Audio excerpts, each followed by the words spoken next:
Hey, hi, it's Jim Babjak here, and I'm at Guitar World in New York City, and I'm really happy to be here and play some of my riffs and solos, and I hope you like it. So, I don't know, the first one would probably be Blood and Roses, where there was three I played on there. I had an acoustic guitar on there, and then one guitar just doing the chunks, and then the other guitar playing the chords.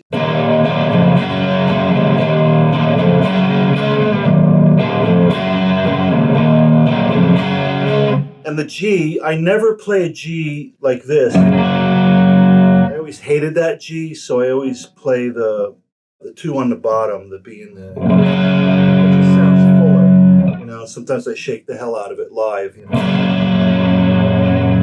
And then the solo, I played on this guitar. I played the chords, everything. I don't know why I did it. I think I was just angry because I started it like. Kept playing that, and then somebody said, you got to play it angrier. I don't remember who it was in the studio, so I downed a beer. I just downed it in one sip, and then I went, here you go.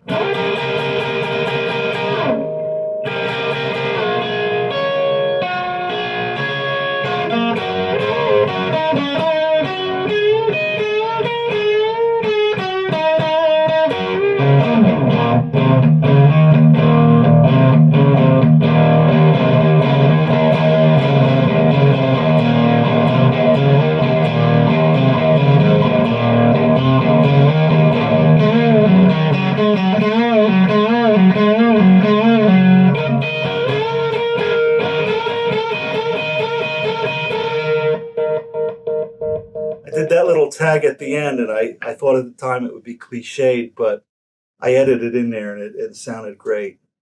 So the second part of that, that was something I came up with in the 70s before I even met Pat, and I just threw it into the song because I just was throwing in the kitchen sink like I usually do. I don't prepare for a solo in the studio.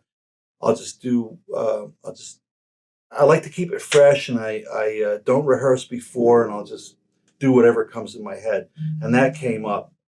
And that's because when I was a kid, I took lessons for, a few months, and I didn't really like where it was going. So I was teaching myself, and the first thing I would be doing is writing the strings, like just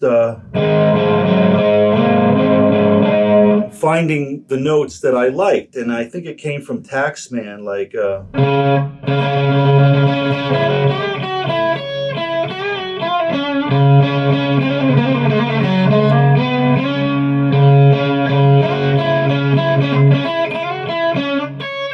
so I started experimenting with that, and that's how I came up with writing, because I didn't know how to play solos back then. And then as a stupid kid, I'm like, how do I play Norwegian Wood? And I'm like, I didn't realize that it was more like.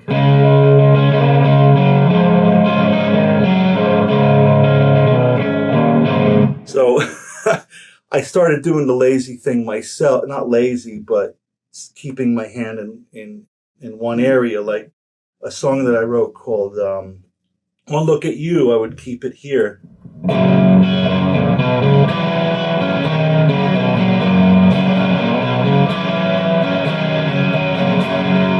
That for the intro. Del Shannon. I saw Del Shannon at the Bottom Line, I think it was 1982, for the Drop Down and Get Me tour, where it was produced by Tom Petty, and he had a great band. So I'm in the front, and I'm watching him play this A chord like this. I thought, wow, that's really cool. So then I use it a lot. Like I use it on the intro of Drown in My Own Tears.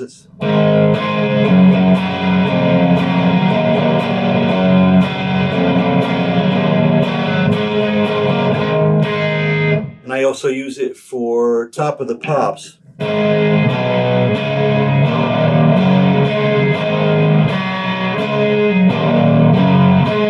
And then I also use it on, Spellbound.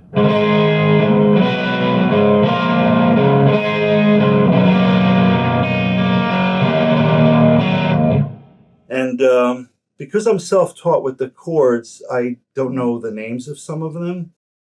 So I would just either add a finger or take away a finger. So that's how I came up with the C, where I just let go because it sounds so good. And then the A without that. E string, I use that a lot. And when I was a kid, I was trying to figure out how to play the intro to Hard Day's Night. I had no idea. And that's how I came up with this F chord, because I actually thought it was this. But I was way off, but I'm like, hey, that's a cool chord anyway. There's a song on our album called Listen to Me, Girl. And it was influenced by the Beatles, of course. I used to put the record on and needle, and I would keep putting it back and forth until I learned how to play a riff. So I always loved the intro to Every Little Thing. So beautiful. So when it came time to record Listen to Me, Girl, I had to put a solo in there underneath the chords of A.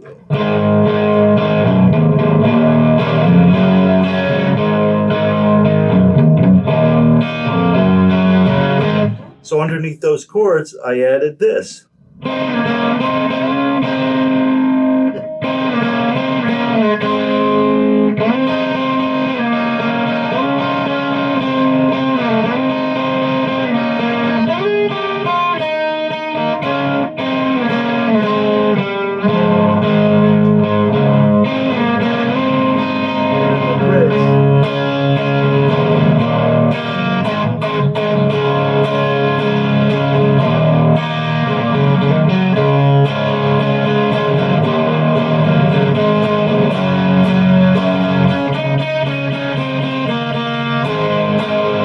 That. So there was a little bit of Townsend in there too with the,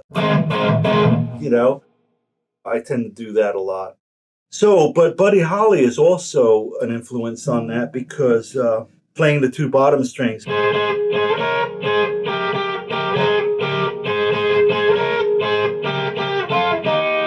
I also use that in a song called Something New on our Green Thoughts record.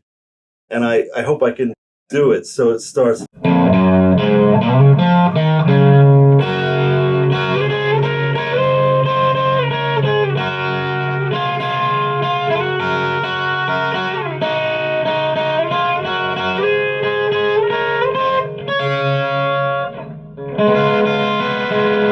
So that's the softer side of my playing. And that all came about because learning Buddy Holly and Chuck Berry. The first solo I ever learned, and I was so proud, is 1969, is from Get Your Yayas Out. I didn't know about Chuck Berry until the Rolling Stones. So the first thing I was so proud of, first solo I ever played, was the opening to Oh Carol.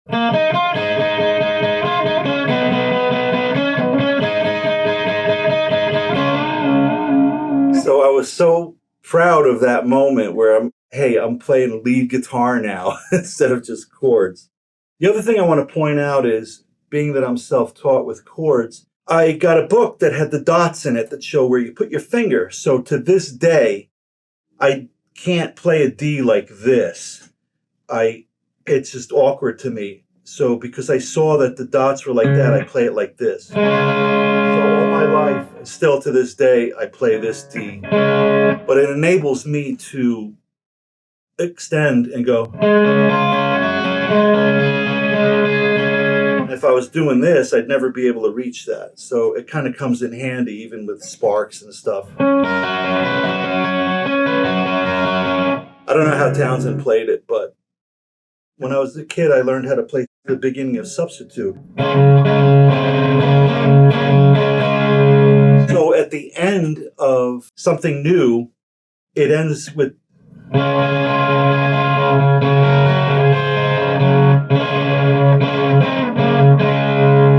I incorporated that into the end of the song, Something New. So Behind the Wall Sleep, the solo to that, I didn't know what to do except ride on the strings. So it's like.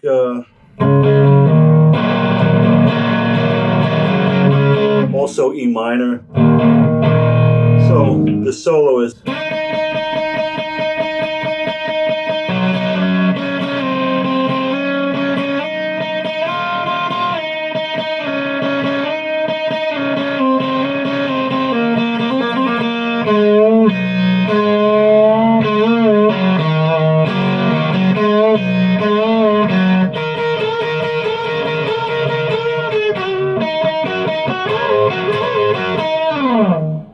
that's it. And I didn't know what I was doing. I didn't even know why I went to that note, because it sounded kind of weird, but it fit in really well. And again, I'm using this because that's all I knew how to do in the key of E. And then up here too. And so I don't know any scales, but people have told me that that's part of the pentatonic scale. And then I'm thinking like, well, the old blues players didn't have books or anything. They probably just discovered these notes on their own and what sounded good and what made sense. And so I think it's natural to come up with that scale. But that's the only one I know now, still, to this day. I think it probably would have changed my entire approach to guitar if I had taken lessons and knew scales and theory, but then I wouldn't be the same player. So the intro to Only a Memory, it's kind of similar to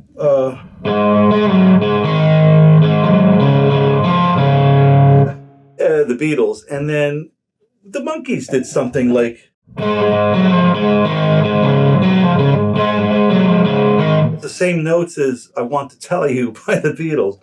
And the intro to Only Memory is a little bit same, but then it goes to a G. It's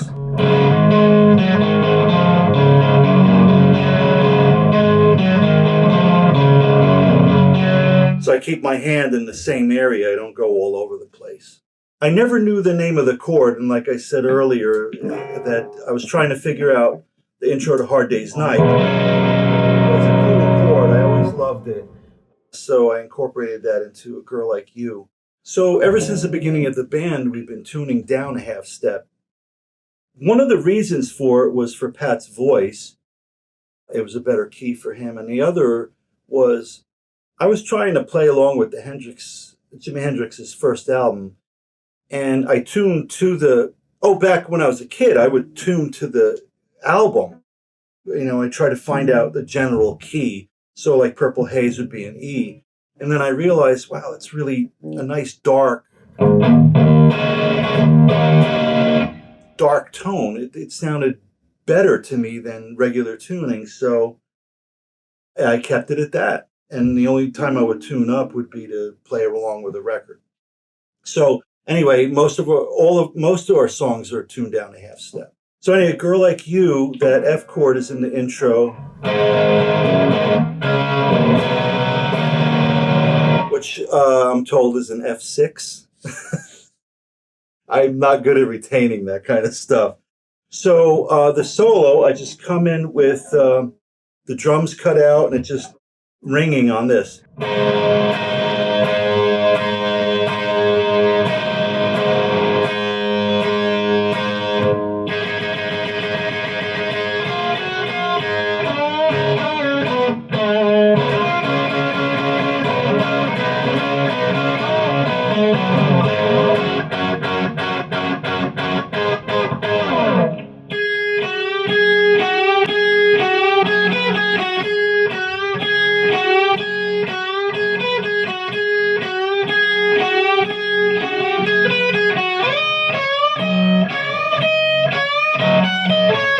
Kind of screwed that up, but and then there's another guitar underneath doing that part, and then at the very end, I also added another guitar to it from the Supremes version of You Keep Me Hanging On. I think it was in the intro where it just goes. So I added that on there, and it just sounded cool together. So the intro, it just stays on this one A. The intro to the song is really cool. And this is the guitar that I used on the recording through a Marshall 800. So the intro is just basically.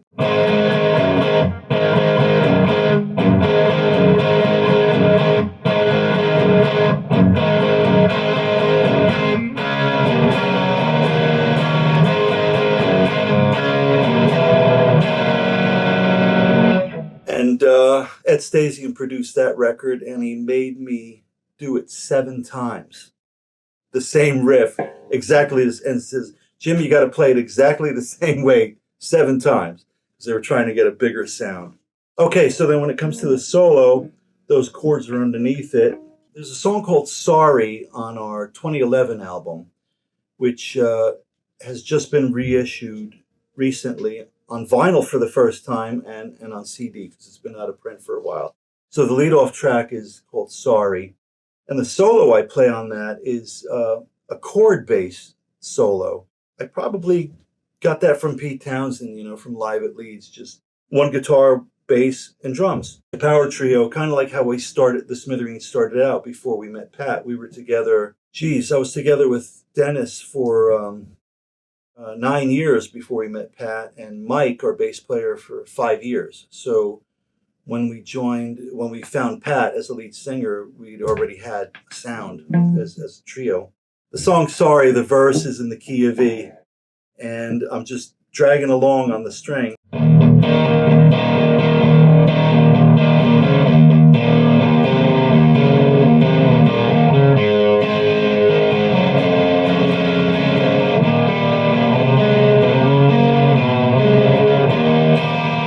And sometimes I do the D with the F sharp note on the top, and I think I got that from Hendrix watching him a film of the Monterey Pop Festival. But his hands were so big. I actually have small hands. Well, not too small, but I wish I could grip it better, but I do add that a lot. And I also do this a lot on the bridge of Sorry. I do an A with I'll play it. I don't know what it's called. I love that chord. I don't know what it is. And then down to...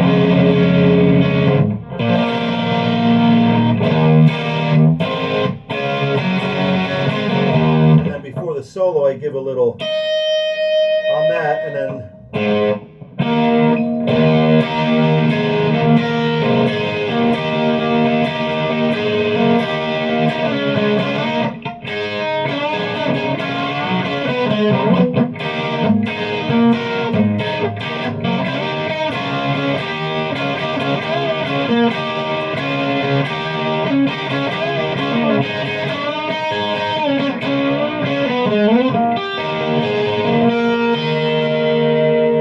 solo to Sorry.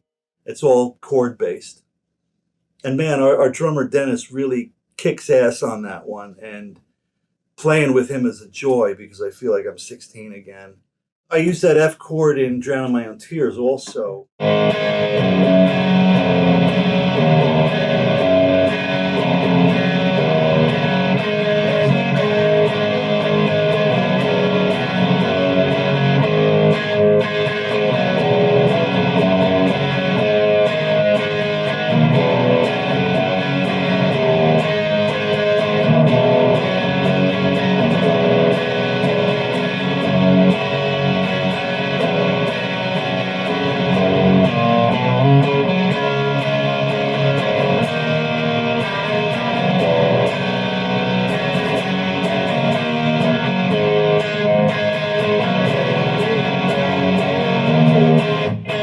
So anyway, and I just realized in Only a Memory I use it too, that F chord. It's so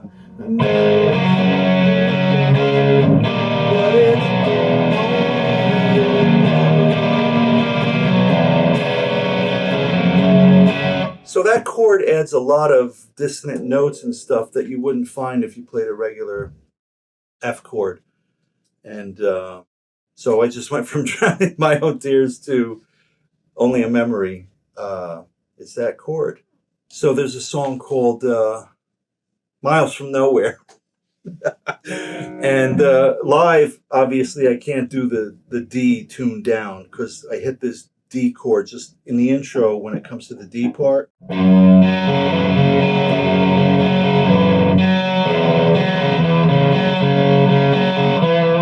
On that part, I added the big D chord tuned down.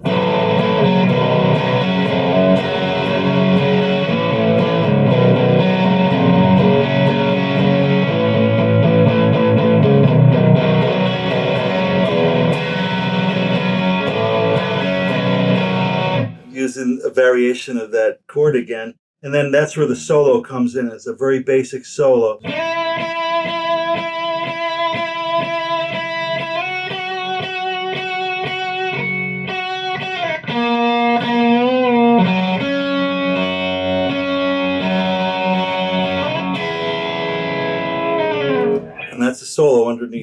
that. Very basic. Here's how I play it live.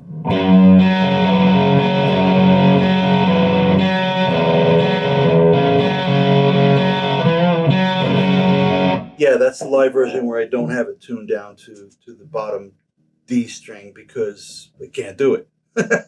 And then also I add during the chorus, or I mean the verse, it's and then I do this. I add the A string in there to make it a little thicker live. Right before the chorus is a pre-chorus, I think it's called. It goes. So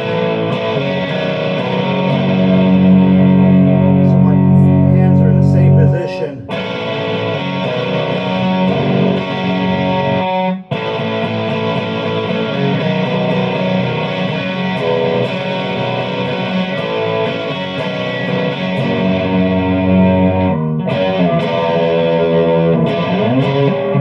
Sometimes I do that.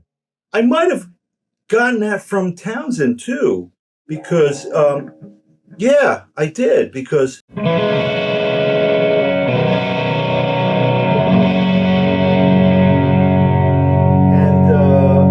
so then I just fooled around and found these other chords. I love that. The openness of it, it just rings out, especially tuned down half step with the Marshall.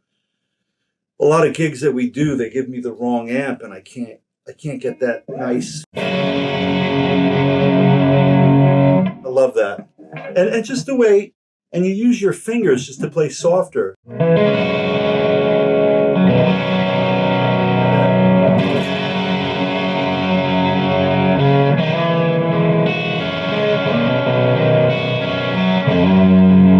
Maybe that's where I got that twang from too, because Townsend might do that. I don't know. It's subconscious.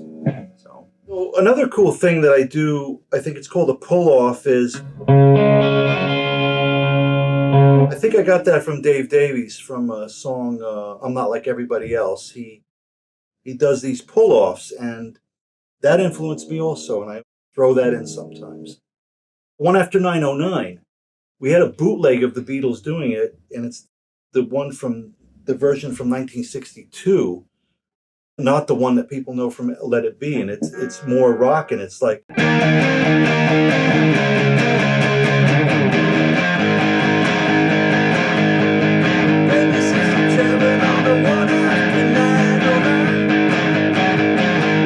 So that's how we're doing that version of One After 909 back in 1980, and people thought that we came up with that arrangement.